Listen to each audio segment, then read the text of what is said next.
Hello friends, দেখো আজকে আমি সকালবেলা নিয়েছি একদম টাটকা মাছ, সবে ধরে এনেছে, লাফিয়ে লাফিয়ে বেড়াচ্ছে মাছগুলো, বাটা মাছ আর সরপুঁটি মাছ। তোমরা অবশ্যই আমার চ্যানেলটা সাবস্ক্রাইব করে দিও, আমার সহজ পদ্ধতির রান্না। এবার আমি কড়াইয়ে তেল গরম হয়ে গেছে, মাছগুলো দিয়ে হালকা ভেজে নেব, কারণ খুব ফ্রাই করব না, যেহেতু টাটকা মাছ। তারপর আমি ওই তেলের মধ্যেই কালো জিরে ফোড়ন দিয়ে দেবো। কালো জিরে ফোড়ন দিয়ে আর একটু মাছ ভাজার পরে একটু তেল দিয়ে নিলাম, তারপর আমি দিয়ে দিলাম কালো জিরে ফোড়ন। তারপর আমি আদা বাটা, জিরে বাটা বাটিতে গুলিয়ে নিয়ে হলুদ লবণ সব দিয়ে ওটা আমি দিয়ে দিলাম তেলের মধ্যে। এবার আমি মশলাটা একটু নেড়ে চেড়ে ভাজা ভাজা করে নেব।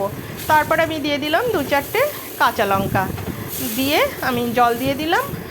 মশলাটা ভাজা হয়ে গেছে, তেল ছেড়ে গেছে, তাই আমি জল দিয়ে দিলাম। এইবার ঝোলটা ফুটে উঠেছে, আমি মাছ দিয়ে দিলাম, বাটা মাছ। এবার ঝোলটা একটু ফুটে ফুটে মাছের ভেতরে ঝোলটা ঢুকবে। রেডি আমার মাছের ঝোল। টাটা।